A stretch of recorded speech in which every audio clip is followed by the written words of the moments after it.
Salut à tous, aujourd'hui sur TechNash, le test du OnePlus 3T. Je vous propose un nouveau format de test, un test flash de 2 minutes où je présente les 3 caractéristiques que j'ai aimées du OnePlus 3T et celles que j'ai moins aimées et ma conclusion, est-ce qu'il faut l'acheter ou pas, et ensuite un test plus détaillé, on va voir plus en profondeur ce OnePlus 3T. Le test du OnePlus 3T nouveau format, c'est tout de suite sur TechNash. Première chose que j'ai aimé sur ce OnePlus 3T, c'est ses performances. Il est très rapide et très fluide, aussi bien au niveau de son interface que des jeux. Deuxième chose que j'ai aimé sur ce OnePlus 3T, c'est son design et ses finitions qui sont équivalentes à celles d'un haut de gamme. La nouvelle couleur Gunmetal proposée par OnePlus est en plus très réussie. Dernière chose que j'ai aimé sur ce OnePlus 3T, c'est son prix, 439 € pour la version 64 Go et 479 € pour la version 128 Go. Sur les points qui m'ont un peu déçu, et c'est du chipotage parce que ce OnePlus 3T est excellent, c'est l'écran que je trouve un peu en dessous des hauts de gamme actuels, par exemple que l'iPhone 7, le Samsung Galaxy S7 ou encore le Google Pixel.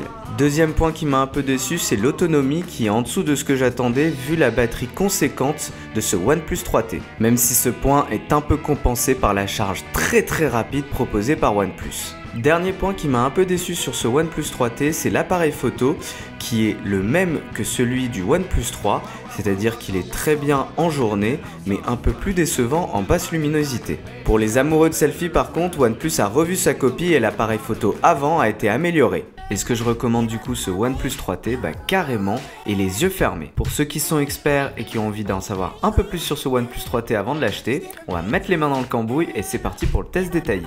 On commence ce test détaillé par la fiche technique de ce téléphone et elle est impressionnante. Le OnePlus 3T est équipé d'un écran Full HD de 5,5 pouces, d'un Snapdragon 821 overclocké à 2,35 GHz, de 6 Go de RAM, de 64 ou 128 Go de stockage interne, d'un appareil photo de 16 mégapixels et d'une batterie de 3400 mAh.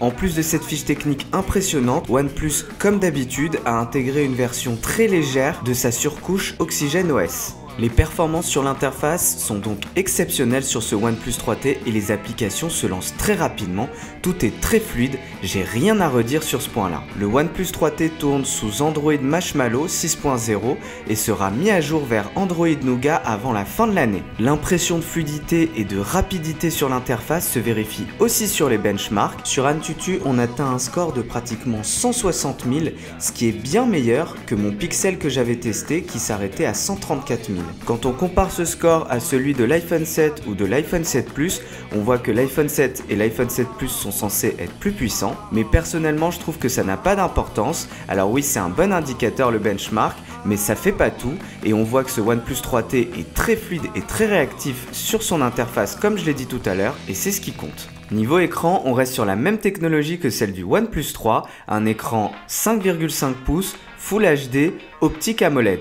Grâce à cette technologie, on a des beaux contrastes et des noirs profonds. Niveau couleur par contre, je trouve que c'est un peu moins bien calibré que les hauts de gamme actuels comme je l'ai dit dans mon test flash, même si on a la possibilité maintenant de calibrer un peu plus l'écran de manière personnalisée grâce au menu proposé par OnePlus. On a aussi le mode sRGB qui permet d'avoir une colorimétrie très proche de la perfection, mais qui je trouve gâche un peu l'expérience sur cet écran AMOLED. Niveau qualité du son, on a une seule grille de haut-parleurs, donc forcément c'est pas extraordinaire, mais ça reste très correct malgré tout.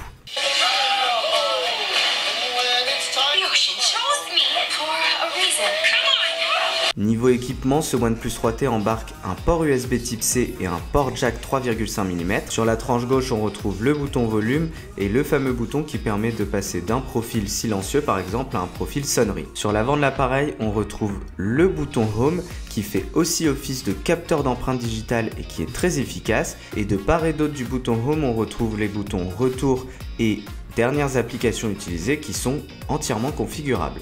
Le capteur d'empreinte digitale est le même que celui utilisé sur le OnePlus 3 et il est toujours aussi efficace, c'est vraiment un plaisir de déverrouiller ce téléphone. J'ai eu quelques petits caprices parfois de ce capteur mais rien de bien méchant pour les relever. Niveau format et compacité, ce OnePlus 3T est un exemple puisqu'il est plus petit qu'un iPhone 7 Plus alors qu'il a exactement la même taille d'écran de 5,5 pouces. Malheureusement, je n'ai pas d'iPhone 7 Plus sous la main mais on m'a prêté un Nexus 6P et on voit la différence de gabarit entre les deux, sachant que le Nexus 6P a la même taille à peu près que l'iPhone 7 Plus.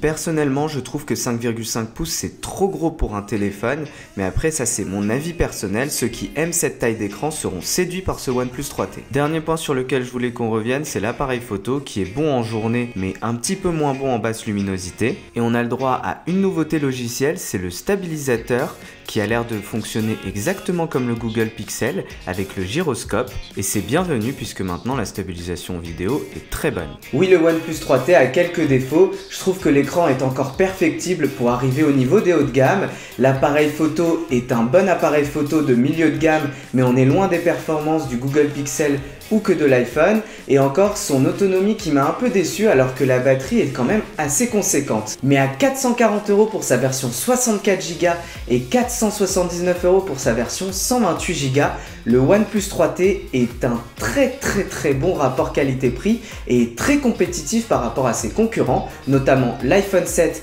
et le Pixel qui démarre à 750 € pour la version 32 Go, même si le Pixel n'est pas encore sorti en France, mais ça c'est une autre histoire. Le test du OnePlus 3T c'est terminé. Si vous avez aimé ma vidéo, n'oubliez pas de mettre un pouce vers le haut qui se trouve juste en bas de la vidéo, sinon faites-le moi savoir dans les commentaires. Dans ma prochaine vidéo, on aura encore des tests de téléphone, mais en attendant je vous dis à bientôt sur TechNesh.